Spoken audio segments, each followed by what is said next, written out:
Good afternoon. My name is Amal Mukhtar. This is a special edition covering the President Abdel Fattah al-Sisi receiving the Croatian counterpart, President Zoran Milanovic.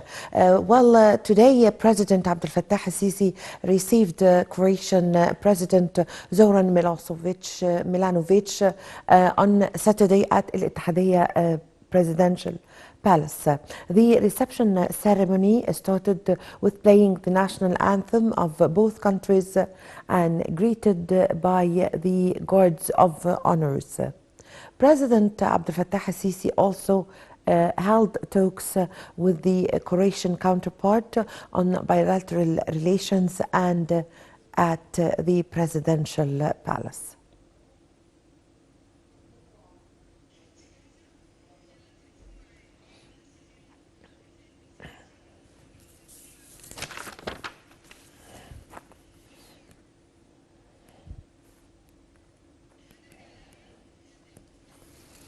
Well, to shed more light on this, we have the pleasure to have this phono with Her Excellency Ambassador Wafa Basim, former Assistant Foreign Minister. Good afternoon, Your Excellency. Good afternoon, my dear. Hello? Hello? Hello, good afternoon, Your Excellency. Good afternoon, can you hear me? Well, Your Excellency Ambassador Basim, how do you see the importance and the timing of the visit by the Croatian President Zoran Milanovic and his meeting with President Abdel Fattah al-Sisi?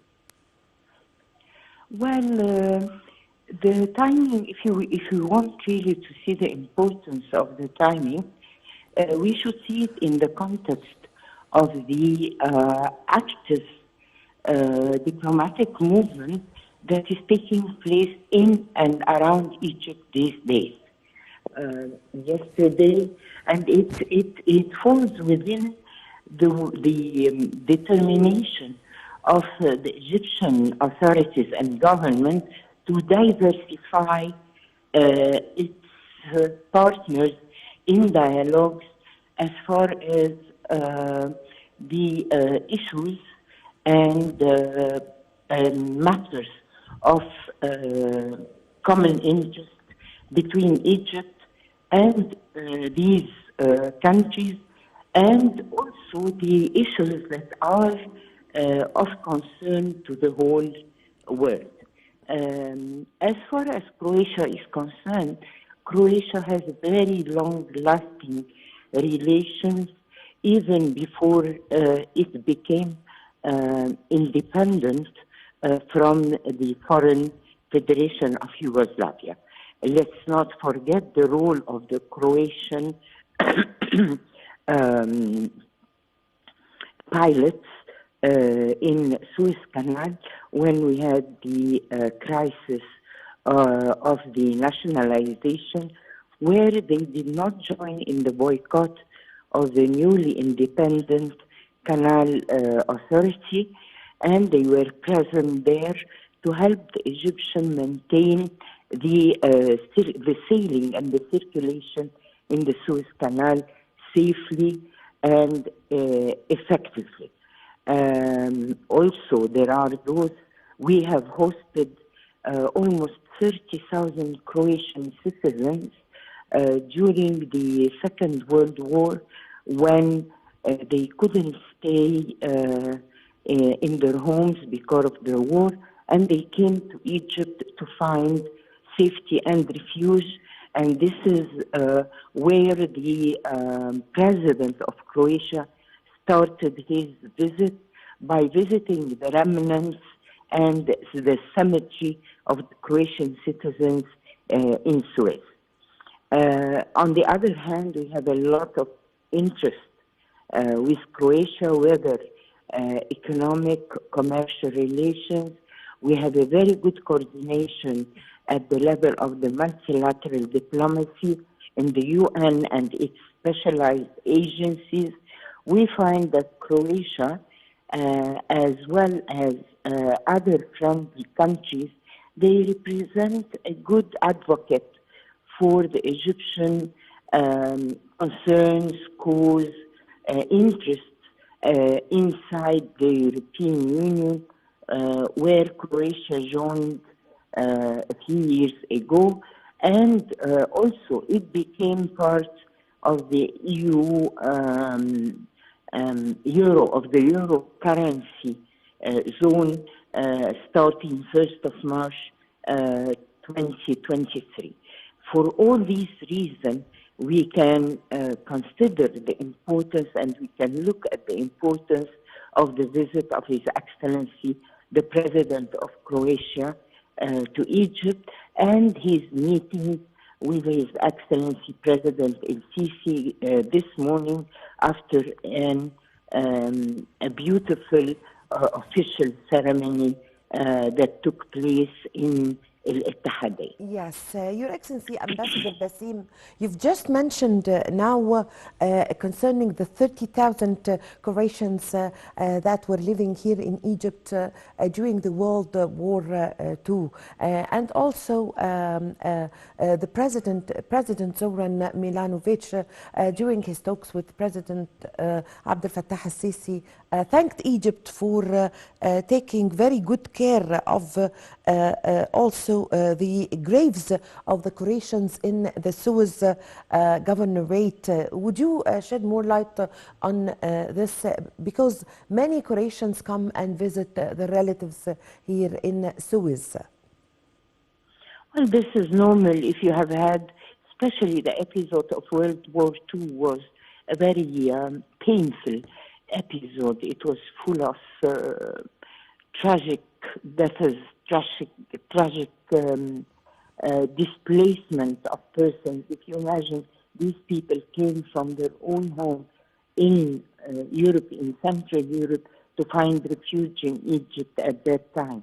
And they were well treated at that time, and even afterwards, when they decided to stay in Egypt and then passed away, but the remnants remained in graves in Egypt. Egypt did not neglect whether the living people or those who were living in Egypt and choose to be buried there. We respect them, we pay them honor, and of course we keep a good care for their graves, their cemeteries, which allows their families and their descendants to come and pay tribute to them in a good environment where they feel welcome, appreciated, and respected. This also applies, as you know, to all cemeteries of different nationalities that resulted of the presence of these graves all over Egypt. We have some in Cairo, and we have some, of course, in the North Coast. Yes, Your Excellency Ambassador Basim, what is the nature of the political relation between Egypt and Croatia? As just mentioned, that we have always had long-lasting relations with no, what would one say, with no big differences or conflicts.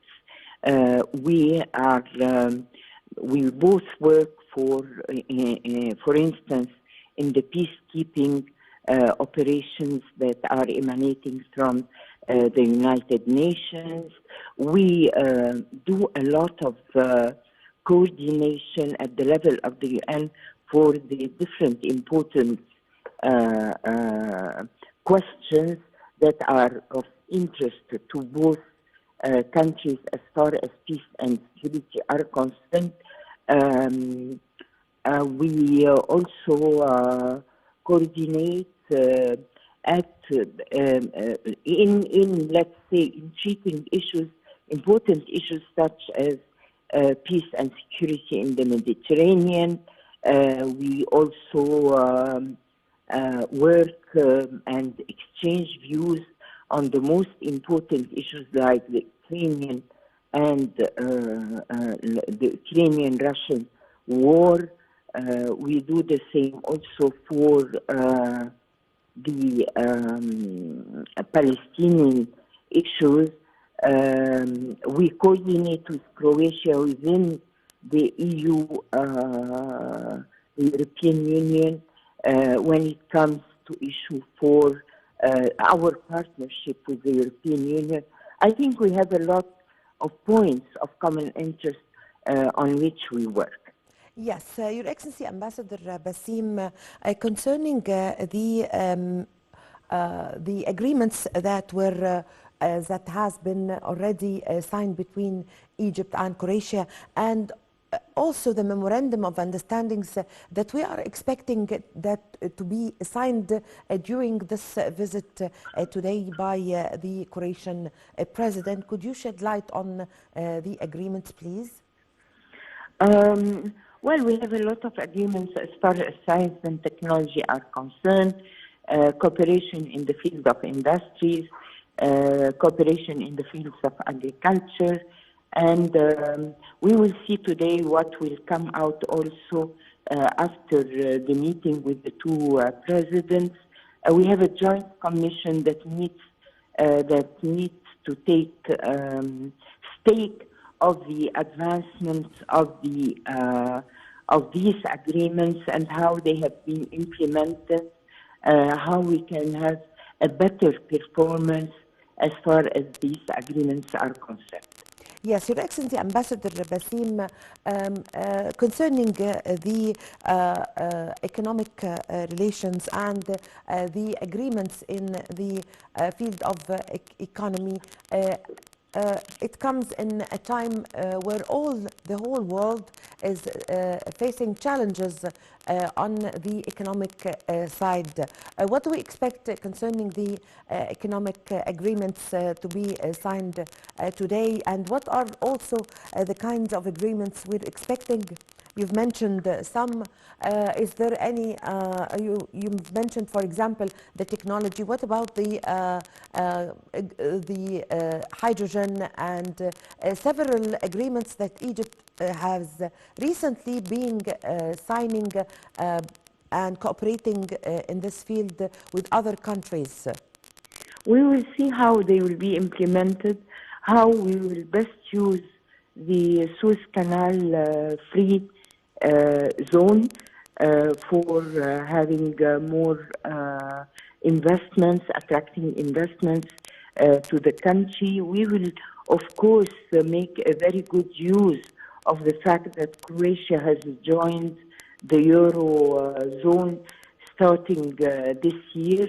I think we have to wait until the agreements are signed and to see what will be the steps for their implementation. Yes, Your Excellency Ambassador Basim, I'd like to ask you about concerning the diplomatic level.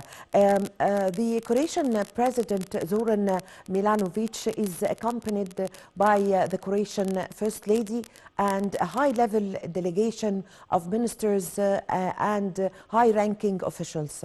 What is the significance of when a president visits another country, like he's visiting now Egypt, with accompanied by the First Lady and a high-level delegation of ministers, and not visiting the country alone? Well, it all depends what kind of visit he is doing. Of course, the presence of the First Lady of Croatia was important on the human level to visit the cemetery of the families that have been Croatian families that have been living in Egypt.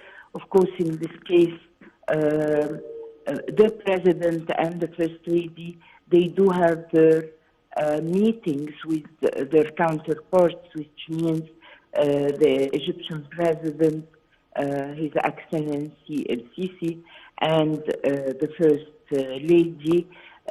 Most, in this case also, the different ministers, they have their talks with their counterparts in the different ministries, like, for instance, for industry and trade, for foreign affairs, for whatever, investments, agriculture.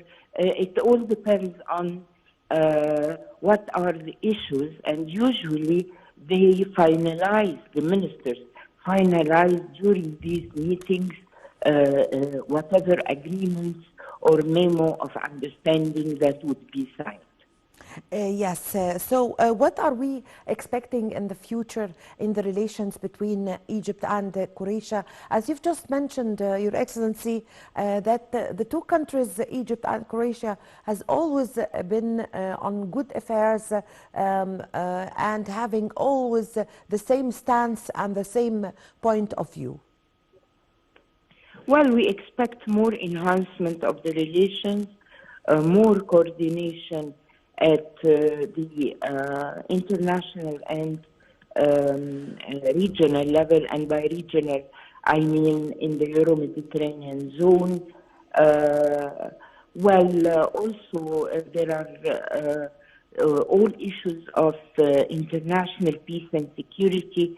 I think as far as the Ukrainian war, of course, we see eye to eye that it has to, first of all, we have to try all diplomatic and political venues to prevent war that would destroy all parts and have a negative impact on the whole world. Yes, and also Egypt is and Croatia this time is commemorating the memory of 850 Croatians. Most of them are children who were buried here in Ayoun Musa in the Suez Governorate at the camp of refugees, the Croatian camp of refugees. They were buried from the year 1944 until the year 1949, and that was where 30,000 Croatians were living, and the president of Croatia really appreciated Egypt taking very good care of this. What does this history boost relations between any two countries when there are a number of citizens or thousands of citizens are buried in another country? Tell me about this, getting two countries closer to each other because of this hint by Egypt taking good care of the graves. I think we covered this point when we said that yes. there is a high appreciation yes of the way not only that you have that a country has treated the people that came to look for refuge, the living people that came to look for refuge, but also more and more with that feeling of respect towards the dead and how his remnants are treated. Of course, there is a great appreciation at the human gestures that you take, not only to bury those refugees in your own territory, but also to keep having a good care of their graves, to allow easily the visit of their families to this cemetery, to facilitate the movement of their families in and out, and so on and so forth. Yes, Your Excellency Ambassador Wafa Basim, how do you see the role played by President Abdel Fattah al-Sisi since he came to office on boosting political relations, foreign political relations, since he came to office? Well, His Excellency let's say, main pillar of foreign policy is the diversification of the partners, having dialogue, openness to dialogue and discussions and exchange of points of view with all countries, finding that a big stress on Africa and the importance of Africa for Egypt, also the role of Egypt within the Arab world, the importance of Libya, and how we want to have always a peaceful solution for the problems and the crisis, and to prevent the foreign interference, the respect of the sovereignty and independence and self-determination, also the importance of cooperating in a practical way within investments, economic infrastructure, climate change as main challenges for the stability of the world. Yes, I thank you very much for your time. Thank you for your valuable information, Your Excellency, Ambassador Wafa Basim, former Assistant Foreign Minister. Thank you also, ladies and gentlemen. This is a short break and we are going to be back with you.